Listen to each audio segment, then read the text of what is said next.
Approach Janata party ಅಂದ್ರೆ ನಾಳೆ sir ಒಂದು ಸಮಾವೇಶ ಅನುಮತಿ ನಿರಾಕರಣೆ ಮಾಡಿದ್ದಾರೆ ಸರ್. ಅಲ್ಲ, ನಾವು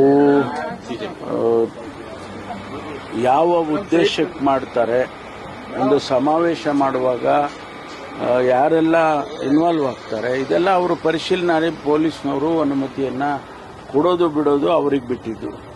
ಅವರು ನಿರಾಕರಣೆ ಮಾಡಿದರೆ ಏನಾದರೂ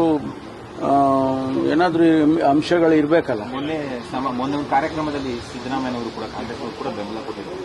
ಸಿಜೆಪಿಯ ಏನು ಆಂದೋಲನ ಇದೆ ಬೆಂಬಲ ಕೊಟ್ಟಿದ್ದಾರೆ.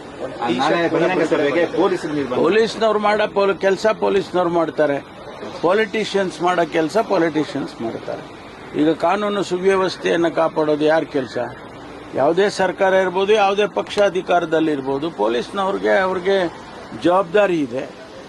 ಅದರಿಂದ ಅವರು ಕೊಡೋದು ಬಿಡೋದು ಅದನ್ನು ನಿರಾಕರಣೆ ಮಾಡಿರ್ತಾರೆ. ಒಂದು ವೇಳೆ ಅದನ್ನು ಓವರ್ ರೂಲ್ ಮಾಡಿ ಸರ್ಕಾರ ಕೊಡಬೇಕು ಅಂತಾದ್ರೆ ಅದು ಬೇರೆ ವಿಚಾರ. ಸ್ಪೆಷಲ್ ಪ್ರೊಟೆಕ್ಷನ್ ಬೇಕು ಅಂತ ಭದ್ರಾ ಗೃಹ ಇಲಾಖೆಗೆ ಈ ಸರಿ ಬರ್ತಿರೋದು ಅಲ್ಲ, ನಾವು ಯಾವುದೇ ಇಂಥ ದೊಡ್ಡ ದೊಡ್ಡ ಫೆಸ್ಟಿವಲ್ಸ್ ಆಗುವಾಗ, ಅದು ಉಗಾದಿ ಆಗುತ್ತೆ, ರಂಜಾನ್ ಆಗುತ್ತೆ, ಅಥವಾ ಬೇರೆ ಬೇರೆ ಹಬ್ಬಗಳು ಆಗುವಂಥ ಸಂದರ್ಭದಲ್ಲೆಲ್ಲ ಎಚ್ಚರಿಕೆಯನ್ನು ವಹಿಸ್ತಾರೆ. ಅದು ರೂಟೀನು.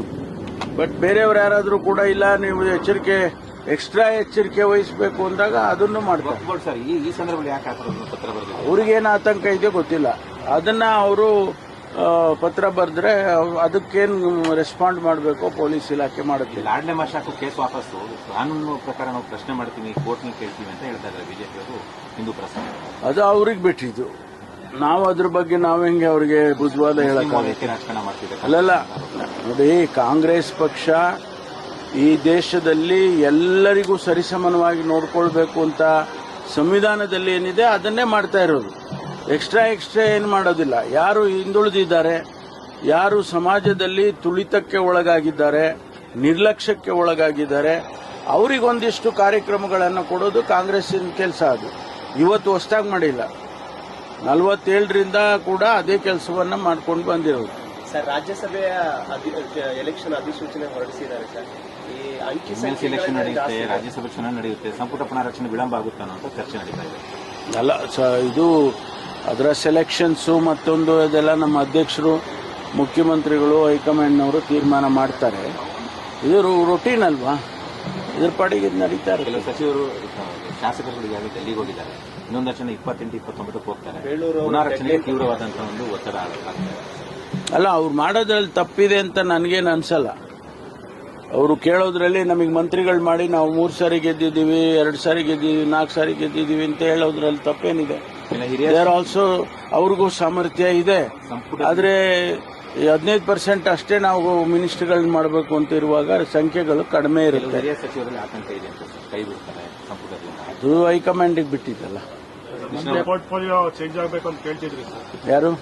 ನೀವು ಎಲ್ಲಿ ಕೇಳಿದ್ದೆ? ಜನರಿಗೆ ಹತ್ತಿರವಾಗಿ ನಿಮ್ಮ ಹತ್ರ ಹೇಳಿದ್ನ? ಈ ವಿಚಾರದಲ್ಲಿ ಸರ್ ಹಂಗಲ್ಲ ರೀ, ನೋಡಿ, ನಾನಿಲ್ಲಪ್ಪ, ಆ ಥರ ಅಸಮಾಧಾನ ಏನಿಲ್ಲ ನನಗೆ.